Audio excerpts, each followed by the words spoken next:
Hi, hello, and welcome to Lily's Library. So today we're going to be going through all of the books I read in April and my May TBR. So we're going to start with the books I managed to read in April. So I finished 5 books. I was hoping to get to a little bit more, but I ended up getting very much sidetracked. I was playing lots of Animal Crossing. I ended up buying Tomodachi Life as well and playing a bit of that. And I also started a Chinese drama, Pursuit of Jade. You've probably seen it all over TikTok and all over the internet, but I am absolutely obsessed. I'm about 20-something episodes in now, and I'm very much hooked. So that has been taking up all of my time. But I did still actually manage to read 2 very chunky books, and I've got some other books as well. So 3 of the ones I read were ones off of my physical TBR, and then one was an ARC and the other one was a library book. So you would have seen in my 24-hour readathon, but I managed to finish 3 books in that. So we're going to talk about those and then go into the other 2 I read later in the month. So the first one is Strange Pictures by Uketsu. This is the kind of first book in this interconnected series, I guess, but I actually read Strange Houses. Yeah, Strange Houses first, which is a floor plan based one, but this is a sort of murder mystery. It is labeled as horror, but I really wouldn't call these books horror at all. They are definitely more mysteries, but I really enjoyed this. I think Strange Houses is my favorite of the 2, but this was still really fun, albeit very unrealistic and very out there, but it was a very entertaining read at the same time. So as I said, this is a mystery told through pictures. They're strange pictures that have been drawn, and our characters are trying to piece together what is the actual truth behind these and what actually happened. So it starts with a bunch of pictures that were drawn by a woman when she was pregnant, and then she later ends up dying, I'm pretty sure. And we've got other pictures that are all interconnected, and I really loved seeing how it came together. But yeah, like I said, it's just very ridiculous and out there, but it was a very fun and entertaining read. I do really want to get to Strange Buildings, but I am a bit worried about it because it is a long book, and I feel like these books work because they are short, but we'll see how we go. But I just had a very fun time with this. I thought it was very solid. Then I read a book I absolutely loved. This is a sports romance, and it is After the Siren by Darcy Green. They're an Australian author, and I just really had such a great time with this one. I'm not usually an AFL person, and this is an AFL sports romance, so I found it to be very fun and entertaining, very new, and just it's a really fun and sweet book. It dealt a lot with mental health as well, especially anxiety and panic attacks, as well as homophobia in sport, especially Australian sport, and misogyny in sport as well in Australia. So it deals a lot with being queer in sport, especially a male-dominated sport or like a men's professional league, I guess, with the AFL. And we also look at the women's AFL as well and some of the stuff that they face. And I just really loved seeing these characters interact and this relationship grow and progress and how they dealt with everything. It was just so fun and sweet, and I had such a fantastic time with it. After that, I ended up finishing The Battle Drum by Sarah El-Arifi. This is one I'd started in March but just didn't quite finish, and I absolutely loved this book. This is a perfect 5-star read in my opinion. It just set up everything for the final book so well and did such an incredible job of expanding from The Final Strife, the first book in this trilogy, and I feel sick with anxiety about where the final book is going to go. I have heard that the last book isn't as good as this one, but I feel like with how much happened in this book and what it did, it's honestly just going to be so hard for any book to live up to this. I think so far this is my favorite book from Sarah El-Arifi, and I'm really hoping to read a lot more from her. I've read her Romantasy series, the Feybound first 2 books that are out in that. I'm very much looking forward to the 3rd one, and then I've read 2 books so far from The Final Strife. I'm very much looking forward to getting to Cleopatra at some time as well, but I just absolutely loved this one. If you haven't heard of the Final Strife series or the Ending Fire trilogy, it starts with the Final Strife. This is set in a world where the color of your blood determines your place in society. We have ghostings who have got clear blood, dusters who have got blue blood, and embers who have got red blood, and it's very interesting seeing the dynamics between all of these characters. I love how queer normative this world is as well. We've got lots of lesbian characters, bisexual characters, transgender characters as well. It is just so accepting and normative. Like, it's such a queer normative world, and it's just so well done.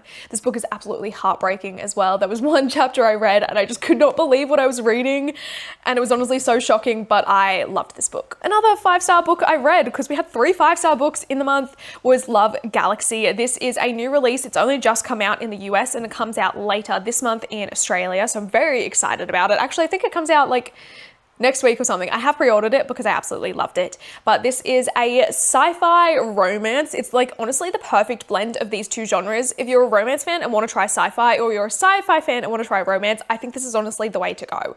But this is set on an intergalactic dating show, think The Bachelor and The Bachelorette, where the two twin heirs to the empire are going on there, and they have contestants competing to marry them. So we've got a whole bunch of women that are competing for both of them, and one of our main POV characters is Princess Spy, who is obviously one of the heirs that are going on there, and she is actually paying one of the other contestants, Temmie, to be on the show to date her brother. But Temmie ends up starting to fall for Spy, and we follow their relationship as it progresses, and they deal with this. And Temmie, as she tries, kind of figures out that she's maybe bisexual and not actually as straight as she thought. And then we also have a murder mystery in this because some of the contestants start dying, and we have to try and figure out who is killing them. This just honestly blended together so many things so beautifully. I loved it so much. It was also very political as well. Spoke about class differences as well as intergalactic war, and the things like the propaganda that is being pushed through this show, and the way that this dating show is being used to hide the actual maybe impending war that's happening on the outer edges of this galaxy. And it was just so fun, so queer, and I absolutely loved it. Now, the final book I ended up reading was a very chunky one, and that was The Strength of the Few by James Islington. I actually started this at the end of last year, not long after it came out, and really struggled with it. I only got 3 chapters in and was just I was just struggling. It wasn't clicking for me, but I'm so glad I waited and didn't read it until a bit later, because it definitely worked a lot better having waited that time. I do kind of wish I had reread The Will of the Many before I started this one, because I feel like there was things it took me quite a while to piece together, but I still think this was really solid. But this was a buddy read with 3 of my friends over on Instagram and TikTok and stuff, and I had a really good time with it. I was really behind, but I actually ended up being the first one to finish it, so I'm proud of myself for that. I was really hoping I could get it done in the month and read another book after it, but that didn't end up happening. But this is just so phenomenal. It's another book that is very hard to talk about without spoiling anything, because this really just completely is on a different path to The Will of the Many. It honestly feels like it could be the first book in a whole brand new series with how much we get given in this. And it makes me very stressed about the 3rd book as well. I don't know how everything's going to wrap up and how things are going to go. At times this felt like it was going nowhere. And like I said, like we were book 1 in a new series, but by the end it was absolutely phenomenal. I think it fell just short of 5 stars. I don't know if that was a fault of the book or me having not read Will of the Many for quite a number of years now, but I really enjoyed this. There was one chapter that had me so upset and crying, and I was so shocked at what I was reading and could not believe it was actually happening. It was unforgivable what happened. To be fair, James Islington did warn me about this chapter, because I don't remember if I included it much in these videos, but I did actually go to the midnight launch of this book and got it signed and got to meet the author, and he warned me about a very specific chapter. I forgot what chapter that was. I misread the Roman numerals in it and was reading it and so shocked, and then I went back to check the number of what number chapter it was and realized it was the one he told me about, and it is just unbelievable what happened, and I'm still so upset, but I just had such a good time with this. I really enjoyed it. Those were the 5 books I read during the month. Like I said, I had hoped to read a few more off of my TBR, but I did get a decent amount done, and I'm happy I did finish such a long book. I think if I hadn't have finished Strength of the Few, I don't think I really would have read anything else, because that book just took me so long, but I'm really glad that I still did get it done. But with that, we also have made some progress on my 12 books in 12 months. So I still am a little behind because I didn't end up finishing a book in March from it. So I do need to try and read 2 in May, but we're going to get to those later. But I'm really not too sure what I want to read for May. I feel like I'm in a very weird reading mood at the moment. So I might go to my TBR jar to help me pick things. This is like a list of books. This is just like prompts to help me select books. And I've also got a giant stack of books off to the side here. So we're just going to go through it, and I'm going to give myself more a mood board for the month out of books rather than a very strict TBR. There are some that I do really need to read this month, but others we'll see how we go. They'll be a bit looser. So we're going to pick, I think, maybe like 3 out of these. I'm also contemplating whether I go to the bookshop and buy another book that I've been eyeing, but we'll see. Okay, I think I'm gonna go with 4 just because 2 are stuck together. Okay, starting with the 2 that are interconnected, we have got a book set in winter, which I don't know if this is gonna focus. There we are, a book set in winter, which is perfect timing because we are going into winter here. Then we've got the next one, which is a 2025 release. I don't know if I've got a 2025 release. Maybe I'll have to have a look. There is a book I was planning on reading that maybe came out last year. Then we've got a queer book, which is a very easy one because there's a few queer books I've been wanting to read. And then the final one is a very tiny one. What is it? A reread book. I might actually put that back because I'm really not in the mood to reread anything. So we're gonna go with these 3 prompts to help me select books. Okay, I've had a bit of a think and I think I'm actually gonna put the winter book back and pick out a new one just because there is a book, I think I do have some books set in winter, but they're not ones I necessarily want to read at the moment, and I need to check up on them when they're set, but I can't spoil them. I don't know, I'm just gonna put it back and swap it for something else. So we've got a sci-fi book, which is actually what I've been feeling like reading since Love Galaxy. All I've been thinking about is sci-fi, and I think I know what I want to read for that. So I've collected quite the stack of books for my TBR. There's also a digital book and an audiobook I would like to read and finish during the month as well. So I'm kind of a bit nervous about this, but we're gonna see how we go. This is not a strict list. This is kind of more of a mood board. I also just realized I'm missing one because I actually need to pick another book off of my 12 books in 12 months. Ooh, okay, this is gonna be tough. I don't know what I want to pick. I think I have an idea for it actually. Okay, so we might actually start with my 12 books in 12 months selections since I need to read 2 of them. One of them is actually a current read. I was really hoping to finish it, but then I started watching Pursuit of Jade, so that didn't happen. But that is Human Acts by Hong Kong. I'm actually getting so close to the end. This is a very short book, but it is a very, very emotionally heavy book, so it's taken me quite a while. This is actually the book that she won the Nobel Prize for. It's something I've been wanting to read forever, and I managed to track down a copy when I was in South Korea, so I thought it was the perfect opportunity to buy it. But this is based on and inspired by the Gwangju student uprisings, which Gwangju is actually where Hong Kong was born, so it's got a very big role in her life. So it's very interesting to see that, but this is really, just really fucking depressing and sad and a tough read. It's also so beautifully well written. But as I said, this is inspired by the Gwangju student uprisings. It follows different people throughout different decades during the uprising and then years after the uprising, but people that all had involvement in it in some way. So we've got one that's from the perspective of a schoolboy who is looking for the body of his best friend. We've got one that is a author and editor that's been working with someone that's been writing about the uprisings. And we've also got like a factory worker and stuff. And then I think one of the last chapters is one of those boys' mothers. So it's very emotionally heavy and emotionally devastating, but it is absolutely so beautifully well written. There are so many things that I've absolutely loved for it. I have been annotating, but I'm planning on finishing this one very soon, and that will be one of the books done off of my 12 books in 12 months. I've been very much in the mood for a fantasy romance, specifically like something that's very heavy on the fantasy with romance as a main side plot. I think Pursuit of Jade is really making me want to read more stuff like that. So I think we might go with The Jasad Heir by Sarah Hashem. I've heard really, really good things about this. So many of my mutuals on TikTok have been absolutely loving it and raving about it, and I think this will very much fill that gap. And I think it should be something that is pretty easy to read. I've heard really good things about it, but I don't 100% remember what this is about. I know it is an Egyptian-inspired fantasy, which also helps me with some of my reading challenges that I'm doing on Storygraph. So this is very fitting. But it says 10 years ago, the kingdom of Jasad burned. Its magic was outlawed. Its royal family murdered. At least that's what Sylvia wants people to believe. The heir of Jasad escaped the massacre, and she intends to stay hidden, especially from the armies of Nizal, which continue to hunt her people. But a moment of anger changes everything. When Aaron, the Nizal heir, tracks a group of Jasadi rebels to her village, Sylvia accidentally reveals her magic and captures his attention. Now Sylvia is forced to make a deal with her greatest enemy, help him hunt the rebels in exchange for her life.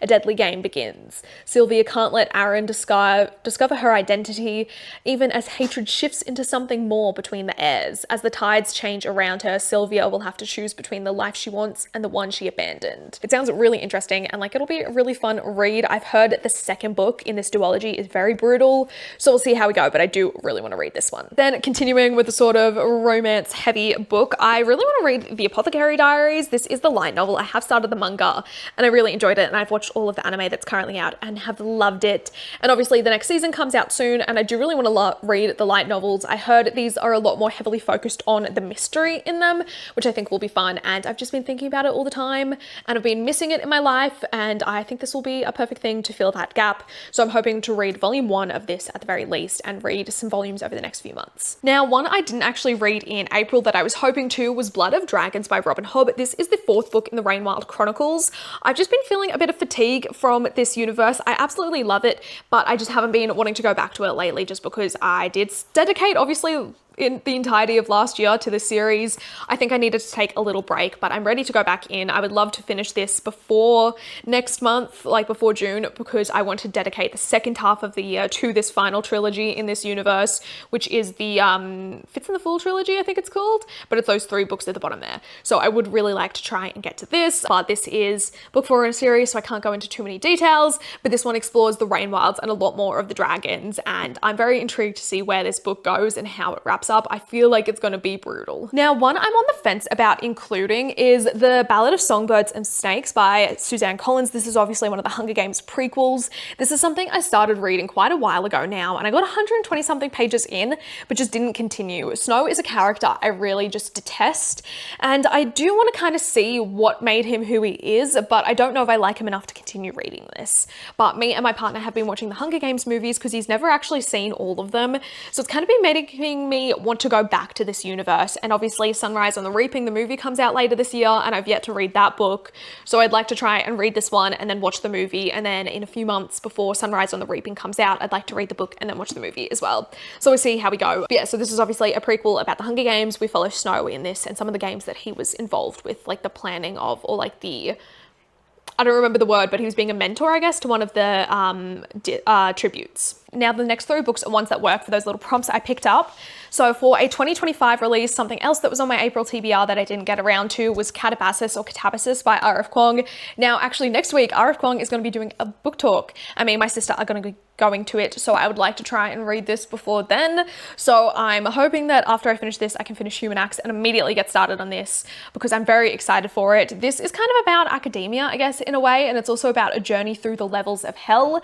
That's kind of all I remember. I might read the blurb just because I feel like that might help me with it, but I'm very, very excited for this one, and it just sounds incredible. Next up, for a queer book, I've got The Ending Fire by Sarah Elarifi. I was obviously talking about the Battle Drum earlier, but this is the last book in that trilogy. I have been putting off finishing this trilogy for so long, and I just need answers, so I'm hoping to get to this one soon. I do like that it is a bit shorter than the Battle Drum as well, so I'm hoping that it is a bit more of a manageable read for me, but I'm very excited to get to this one. Then for a sci-fi book, I'm hoping to try and read some Desperate Glory. Like I said, I read Love Galaxy and really loved it, and it's put me on a bit of a sci-fi kick, and this one is also queer as well, so it could knock off both of those, but I've heard really good things about this. At first, I wasn't 100% sold on it, but I do really like the author's other works. I read some of her novellas, and I've heard really good reviews and thoughts from it from a lot of mutuals, so I'm very much wanting to get to this one. I don't remember what it is about exactly. I think in this we follow a brother and sister as they try to take down a corrupt sort of government. I'm not 100% certain, but I would definitely like to try and get to this one. And yeah, it'll just help fill out that prompt. And like I said, I've been very much in a sci-fi mood, like a very true space sci-fi mood. Okay, then for those digital and audiobooks I was talking about, I've been listening to Entwined by H.M. Long. I got an audio e-arc of this from NetGalley, and I'm about 72% of the way through it. I am enjoying it, but I feel like just H.M. Long's books seem to be very hit or miss for me. I loved Darkwater Daughter, but then the rest of that trilogy kind of fell off.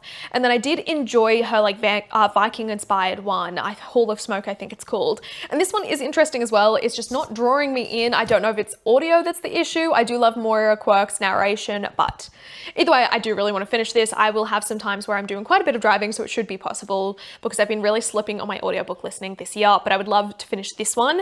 Then I also recently got approved of the e-arc of Bone of My Bone by Johanna Van Veen. I read her first like adult book a few years ago when it released. I also got an arc of that, and that was my darling dreadful thing. This was a gothic horror, and it was also very queer, so I'm very excited for this one as well. This is also a sapphic book as well. So this one follows a young nun who is fleeing the ruins of her convent, and then a sharp-witted peasant escaping a band of marauding soldiers. I don't know why I can't speak today, but apparently they escape into a Bavarian forest together, and they are trying to flee this war and everything. I know it's also got to do with a necromancer to a degree. I don't know how they come into play. I think I should probably reread the blurb, but I do have an e-arc, like I said, of this one, and it comes out later on in the month, so I'd like to try and read it soon. I think because it's digital as well, that's something I can just carry around with me. I'll just keep my e-reader with me and read it whenever I get up to it. But those are all of the books I read and I'm planning on reading. Definitely a very ambitious TBR for the month, especially since I'm still on that Pursuit of Jade kick. I think I might try and pull back on the watching of it and maybe try and watch an episode every day-ish, and that should hold me out throughout the rest of the month because I don't want it to be over super soon. But we'll see how we go. But let me know what your favorite read from the month of April was and the book you are most excited to read for May. But yeah, make sure you like, comment, and subscribe, and I will see you guys all next time. Goodbye.